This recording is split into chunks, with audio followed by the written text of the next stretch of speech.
It's a pleasure to be here with you today and to partner with both FKE and ADMI on this important initiative.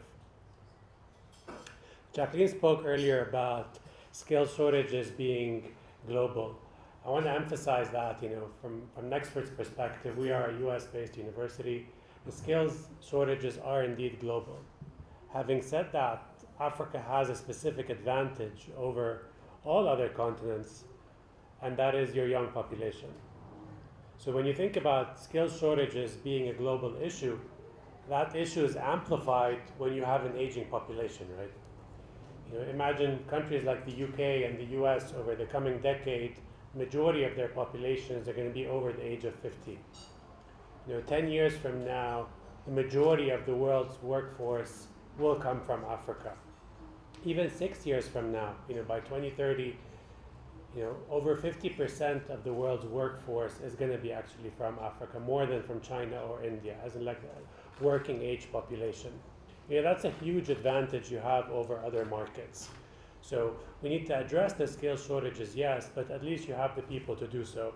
So that's a very significant advantage that we have to harness. A little bit of background on us. So Nexford is a technology-enabled university offering programs that are 100% online.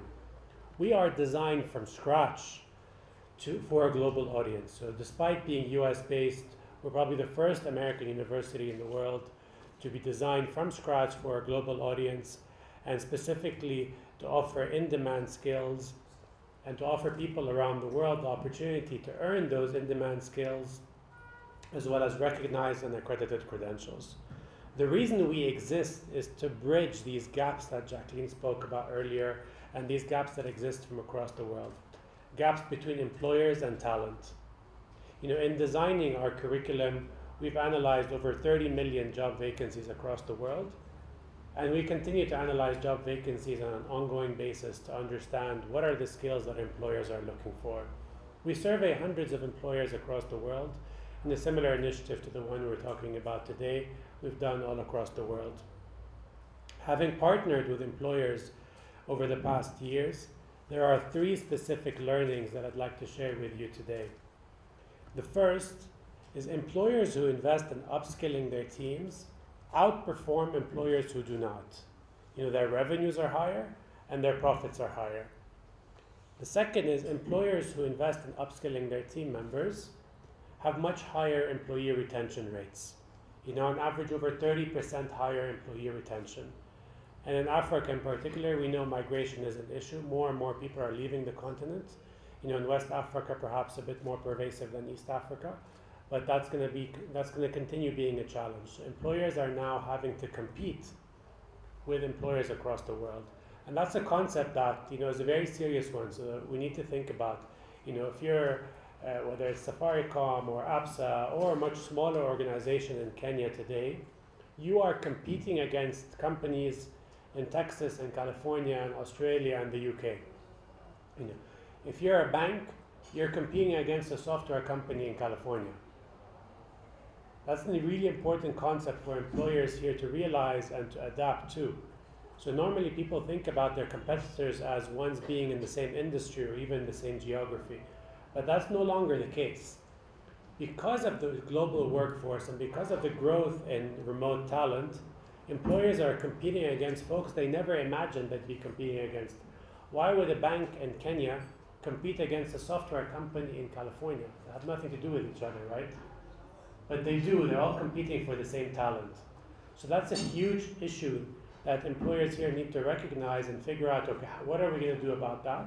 So does the government. So you need to increase the percentage of qualified talent in the market, and employers need to figure out what are we going to do to retain that talent. The third and most important learning that we have from our work with employers across the world is what I think of as a collective benefit. And this is a concept that's not so easy to get accepted often by employers, but the collective benefit essentially is a theory that says a sectoral approach to upskilling tends to be the most effective method, meaning that companies from a sector should come together to upskill collective, to upskill talent, and to create and to expand the pool of qualified talent for the collective benefit of the sector. So if we talk about the financial sector, banks should not think about upskilling as individual efforts. Okay, I'm APSA, I'm not going to share my efforts with Equity Bank. When I talk to universities, I'm going to help them create programs just to produce APSA talent. That's not how it works. I'll tell you why. One, because it's too expensive for each organization to create their own programs internally. Second is employers are not educators.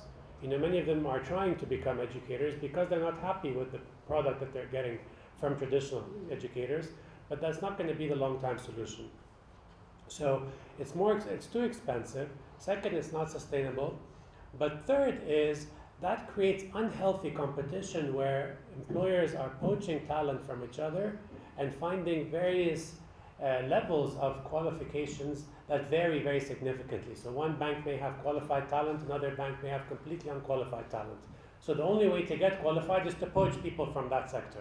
We saw this in the software sector. So if you think about a market like Kenya, I like to use this analogy. If you visualize for a second a funnel. So imagine you have a funnel or a bottle, to keep it simple. You have a bottle of water, and that bottle has a hole in it. So you keep on filling water, what happens? The water is going to leak, right? So the software sector in Kenya is facing this sort of scenario right now. You have a certain number of software engineers in the market. Let's imagine we have 10,000 software engineers who are qualified. Every year we're producing another 10,000 who are not qualified. So we're adding the unqualified ones in the pool, but no one's hiring these guys. So these software engineers are going to have to go find other jobs. So the only way to hire software engineers who are qualified is to take from the first pool. So basically Safaricom is poaching from Microsoft, and then Google is poaching from Safaricom, and then maybe APSA is taking from Safaricom, and then Safaricom is going back and saying, okay, you now got a job here as a junior developer, I'm going to give you a job as a senior developer and pay you more.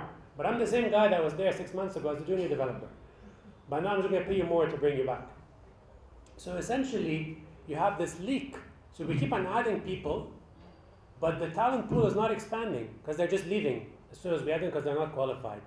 So the point I'm making is this same syndrome can happen across other sectors. But the solution to it is when, part of the solution to it is employers come together and they upskill for the collective benefit of the sector. And we see this very clearly in the US, for instance. So companies like McDonald's or Burger King or Starbucks invest tens of millions of dollars in education benefits. Now, Starbucks may go hire someone from McDonald's or from Burger King, but you know what? Burger King doesn't mind, because in return they'll go hire someone from McDonald's and they know it's going to be equally qualified. So they're all sort of poaching from each other, and that's fine, but the whole sector benefits because the total pool of qualified talent increases. And this mentality that employers still have often of, what if I invest and this person leaves? What do I do then? But the more important question is, what if I don't invest and I keep a pool of talent that's unqualified? Which of them is going to have a more severe impact on your business? There's no doubt that the more severe impact is going to be from keeping an unqualified talent pool. So everyone has to come together, sort of like voting, right? When you say, oh, I'm not going to go vote. These guys, their elections are rigged. But again, if we all say that, no one's going to vote and change is never going to happen. So the point is the collective benefit, and I think organizations like FKE are very well positioned to essentially convene sectors to come together and identify what are the skills that each sector needs, and to come together and create these partnerships with educators in order to create pathway programs. And these pathway programs are in partnership with educators, where educators now understand these are the skills that employers are looking for, and they create programs to deliver those, and the whole sector benefits. So we urge employers across Africa to think of upskilling as an investment. And like any good investment, you should expect a positive return. It's not charity, it's not a nice to have thing, it's not a perk like a gym membership. This is something that will actually deliver benefits to your organization. Jacqueline spoke earlier about skills gaps and a world where, or time when hopefully we won't have skill gaps anymore. I like to take a slightly more pessimistic or realistic view, and I think skill gaps will remain forever, right? We're not going to come back together in this room in 3 years and be like, amazing guys, we solved the problem and now there are no skill gaps and everyone's happy. It's just not going to happen. And the reason is, skills need to continue to evolve. So we spoke about lifelong earlier. You heard Jacqueline speak about that. You know, lifelong learning is real today. Unlike the old days, you're not going to go to college for 2 or 3 or 4 years and then continue working for 40 years. It doesn't make sense, right? That what you learn for 4 years is going to serve you over 40. I wish, but it doesn't. So people need to continue coming back into education, and as technology continues to evolve, these skill gaps will continue to have. New skills will be required all the time. So the gaps will always be there. The question we have to ask ourselves is, how much of a gap, right? Do we want 50% of our graduates to be unemployed or unemployable, or do we want 20% or 10%? I think that's what Kenya needs to figure out, right? So we need to narrow that gap together. And as technology continues to evolve, like I said, new skills will evolve. Employers need to enable their employees to learn, and that's going to directly and positively impact their own organization and their organizational growth. That enablement can come through investment. It can come through simple things like leave. Like us as an organization, we give our employees leave days for learning. So everyone gets X number of days per year for learning. We don't ask them to come and show us the report card when they finished. We just take people's word for it. All they do is they fill out a simple form saying, this is stuff I'm going to learn. This is why it's going to benefit the company. I'm applying for X days off. Simple things like that organizations can do to give people the time to learn if they're not able to actually invest. And thank you all for having us today, and we look forward to the discussion later on.